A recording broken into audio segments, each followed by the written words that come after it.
The grocery bags felt heavier than my broken heart as I climbed those stairs. 3 months unemployed, relationship shattered, bank account empty. But what I found in my old college notebook that night changed everything. Sometimes rock bottom becomes the foundation for your greatest comeback. If you've ever felt like life hit you with everything at once, stay with me.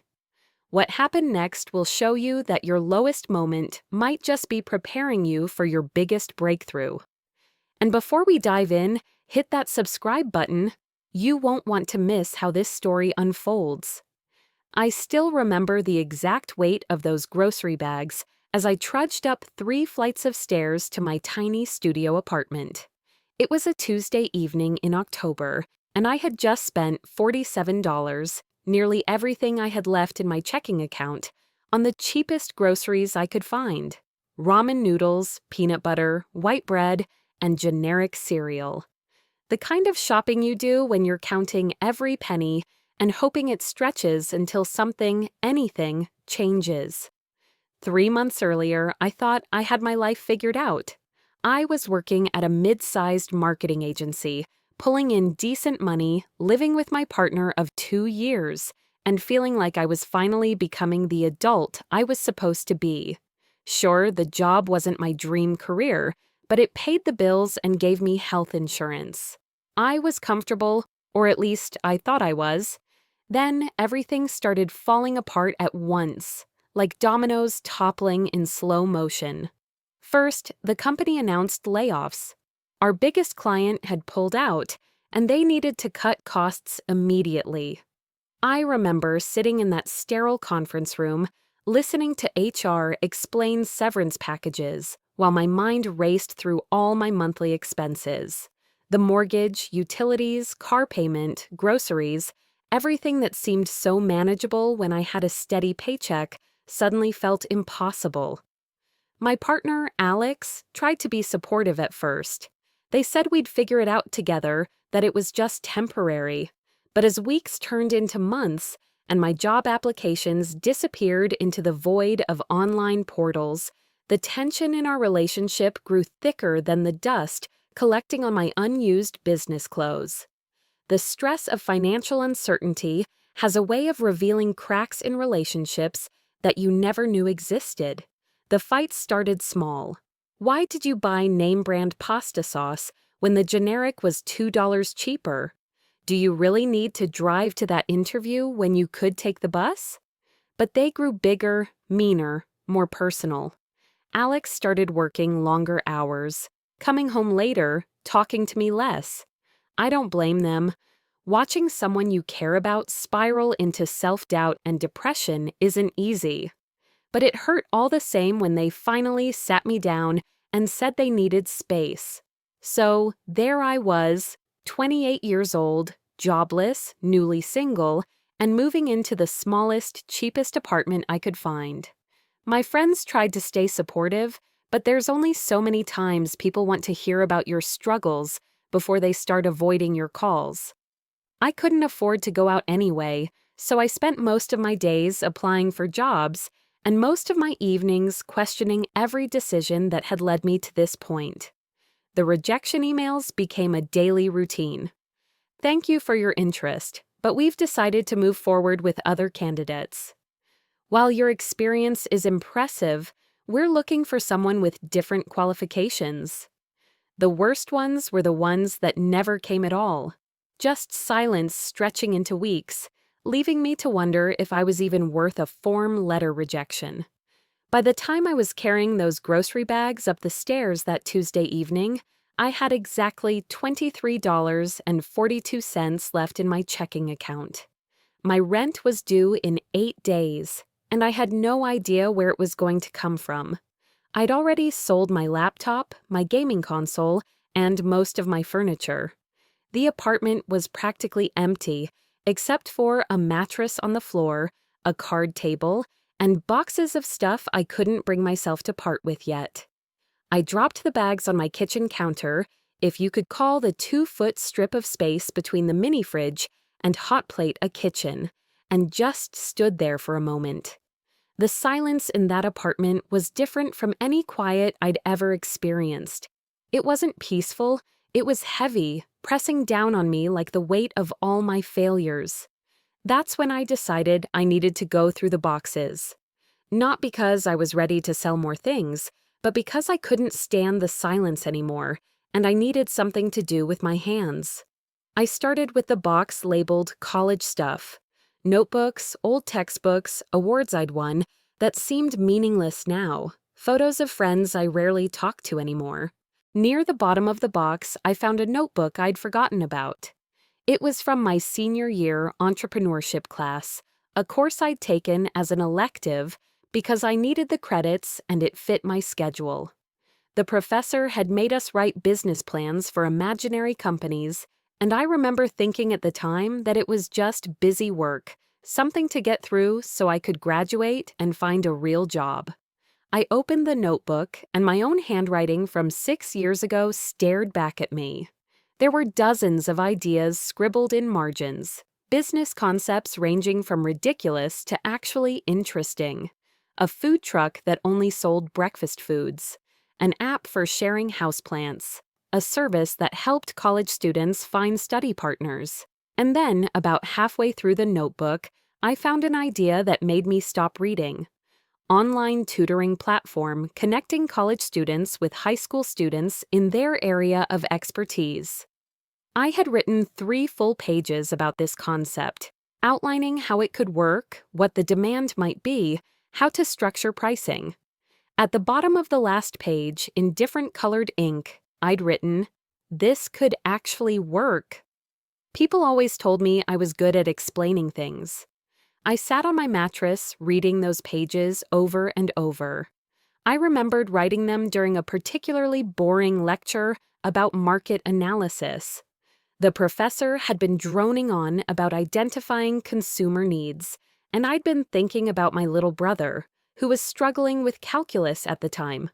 I'd helped him understand derivatives over winter break, and his grades had improved dramatically. I'd been good at tutoring throughout college. Friends were always asking me to explain concepts from classes we'd taken together, but I'd never thought of it as anything more than helping people out. The idea of turning it into a business seemed both impossible and obvious at the same time. Impossible because I had no money, no connections, no business experience. Obvious because the internet had made everything so much more accessible than it was when I'd written these notes 6 years ago. I spent the rest of the night researching online tutoring. I used the last of my mobile data scrolling through websites, reading about other people who had started tutoring services, looking at what they charged, how they found clients. What I discovered surprised me. There was huge demand for personalized tutoring, especially in math and science. Parents were paying $50, $60, even $80 an hour for good tutors. And with everything moving online, geography didn't matter anymore. The more I read, the more feasible it seemed. I wouldn't need expensive equipment or inventory. I wouldn't need to rent space or hire employees. I just needed to find students who needed help and prove I could actually help them. The skills I'd learned in my marketing job, writing compelling copy, understanding target audiences, creating simple websites, weren't useless after all. But I still had the same problem: no money. Even the cheapest website hosting cost something, and I needed money for rent in a week. That's when I remembered the $20 cash I'd been saving for absolute emergencies. This felt like an absolute emergency. I stayed up until 4 in the morning creating a plan. I would use that $20 to buy a domain name and basic hosting for 1 month. I would build a simple website using free templates and tools I could find online. I would start with just math tutoring, since that's what I was most confident about.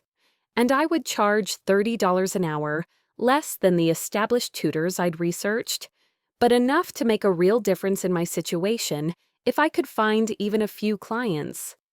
The next morning, I took action before I could talk myself out of it. I bought the domain Math Made Simple and spent the day learning how to build a basic website. It wasn't pretty, but it explained who I was, what I offered, and how to contact me. I wrote about my college degree in mathematics, my experience tutoring friends and family, and my passion for helping students understand concepts that seemed difficult at first. Then came the hard part: finding clients. I posted on every free classified site I could find. I joined Facebook groups for parents in my area and neighboring cities. I reached out to former classmates who had become teachers, asking if they knew students who might need extra help. I even created flyers and asked local coffee shops if I could post them on their bulletin boards. For 2 days, nothing happened. I checked my email obsessively, refreshing every few minutes, hoping for some sign that someone, anyone, had seen my posts and wanted help. I started to think I'd wasted my last $20 on a fantasy, that I was just delaying the inevitable eviction notice and move back to my parents' house. Then, on Thursday evening, I got an email that changed everything. A mother named Carol had seen my post on a local Facebook group. Her son Tyler was a junior in high school, struggling with Algebra 2, and his grades were affecting his college prospects. She wanted to know if I could meet with him twice a week for an hour each time. She was willing to pay my $30 rate. I read that email 5 times before responding, trying to sound professional and confident despite feeling terrified. We set up a video call for the next day so I could meet Tyler and his mom, and I spent the entire night preparing. I reviewed algebra concepts I hadn't thought about in years, planned out how I would structure our sessions, and practiced explaining problems in different ways. That first tutoring session was awkward and nerve-wracking, but something magical happened about halfway through. Tyler had been struggling with quadratic equations, and no matter how his teacher explained them, they didn't make sense to him. I tried a different approach, relating the concept to something he was interested in: basketball trajectories. Suddenly, his face lit up with understanding. He started solving problems on his own, getting excited when he got the right answers. After the session, Carol immediately asked if we could schedule regular weekly meetings. She paid me $60 on the spot, and I felt something I hadn't felt in months: pride in work well done. More importantly, I felt useful again. I had helped someone understand something difficult, and that felt better than any paycheck I'd ever received. Word spread faster than I expected. Tyler told friends about his improved grades. Carol mentioned me to other parents. Within 2 weeks, I had 4 regular students. Within a month, I was tutoring 8 students and earning about $500 a week. It wasn't consistent yet. Some weeks were better than others, but it was enough to pay rent, buy groceries without counting every penny, and start believing in myself again.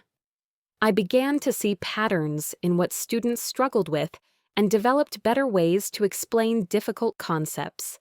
I created simple visual aids and practice problems. I learned that every student learns differently. Some need to see problems worked out step by step, others need to talk through the logic, and some need to physically write out every step themselves. 3 months after that desperate night with the grocery bags, I was earning more from tutoring than I had at my marketing job, but more importantly, I was happier. Every day, I helped students understand something that had seemed impossible to them before. I watched their confidence grow as their grades improved. Parents sent me messages about how much their kids' attitudes toward math had changed. I started expanding beyond just algebra. I added geometry, pre-calculus, and basic statistics to my offerings. I raised my rates gradually as demand grew and my reputation spread. I began offering group sessions for students working on similar concepts, which allowed me to help more people while earning more per hour. By the 6-month mark, I had a waiting list. I was working with over 20 students regularly, and the demand was more than I could handle alone. That's when I started thinking bigger. What if I could find other people like me, recent graduates who were good at explaining things and needed flexible income? What if I could build a platform that connected tutors with students more efficiently? I used the money I'd earned to hire a freelancer to build a better website. I recruited 3 other tutors, friends from college who were between jobs or looking for side income. I developed training materials to help them be more effective teachers. We started marketing ourselves as a team rather than individual tutors. A year after that night with the heavy grocery bags, I was running a legitimate business. We had 15 tutors working with over 100 students across 3 states. We'd helped students raise their grades, gain confidence in math, and get into colleges they'd thought were out of reach. The business was generating 6 figures in annual revenue, and I was finally able to hire a small team to help with operations and marketing.